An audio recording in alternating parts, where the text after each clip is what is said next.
Dalam sunyi malam, kita kembali membuka lembaran agung perjalanan para nabi. Sebelum masuk ke kisah Nabi Isa yang penuh mukjizat, jangan lupa subscribe, like, and share, dan bantu sebarkan cahaya ilmu ini, agar lebih banyak hati yang tersentuh.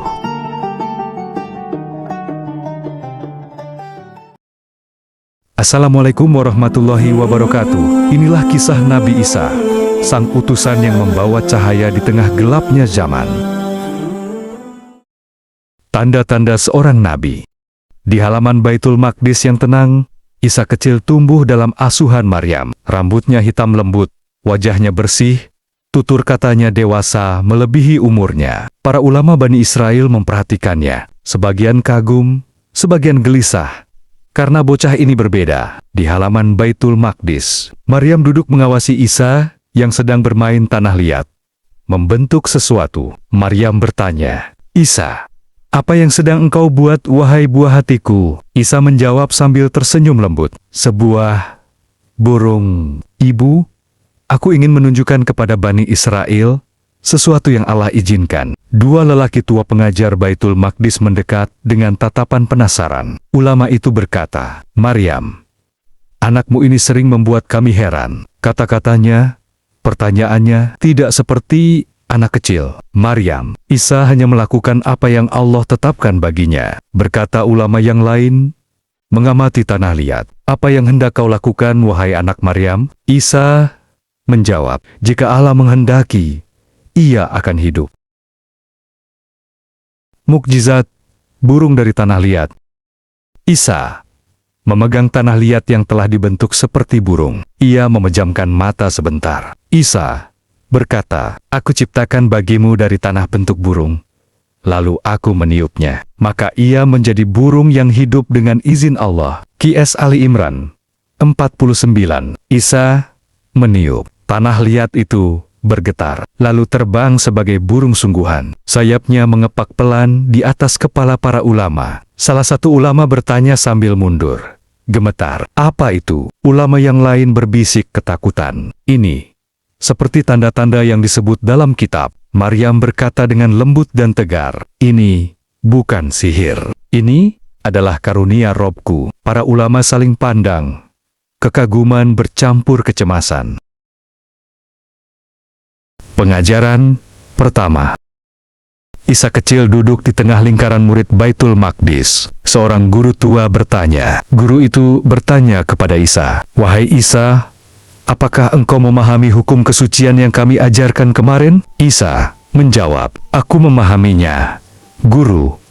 Kesucian bukan hanya pada tubuh, tetapi pada hati. Allah tidak melihat pakaian kita, tetapi niat kita." Guru itu terkejut dan bertanya, "Siapa yang mengajarimu ini?" Isa menjawab, "Allah mengajarkan apa yang Dia kehendaki. Dan Allah mengajarkan kepadaku Alkitab, hikmah, Taurat, dan Injil." QS Ali Imran 48. Murid-murid lain menunduk antara kagum dan bingung.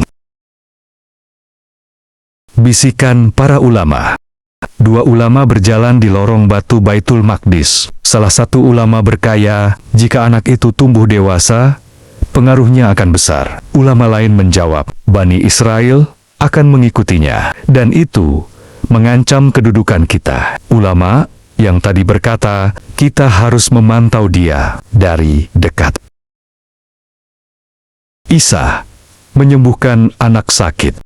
Seorang wanita berlari ke Maryam, membawa putranya yang demam keras. Wanita itu berkata kepada Maryam, "Maryam, tolong, anak ini hampir tak bernapas." Maryam cemas. Apa yang terjadi padanya? Wanita, demam tinggi, tabib tak mampu menolong.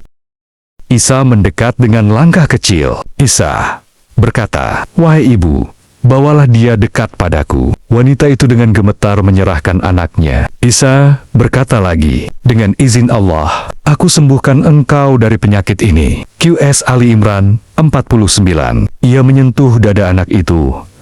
Nafas si anak membaik perlahan. Lalu tiba-tiba ia membuka mata. Wanita itu menangis. Subhanallah, ia hidup kembali.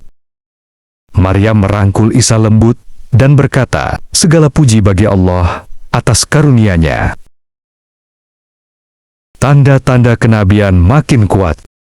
Malam hari, di kamar kecil Maryam, lampu, minyak redup. Maryam bertanya kepada Isa, "Wahai Isa, apakah engkau tahu kemana jalan hidupmu nanti?" Isa menjawab, sambil menatap ibu dengan mata dewasa, "Allah mengutusku kepada Bani Israel, dan aku membawa tanda-tanda darinya." Maryam berkata lirih, suara bergetar.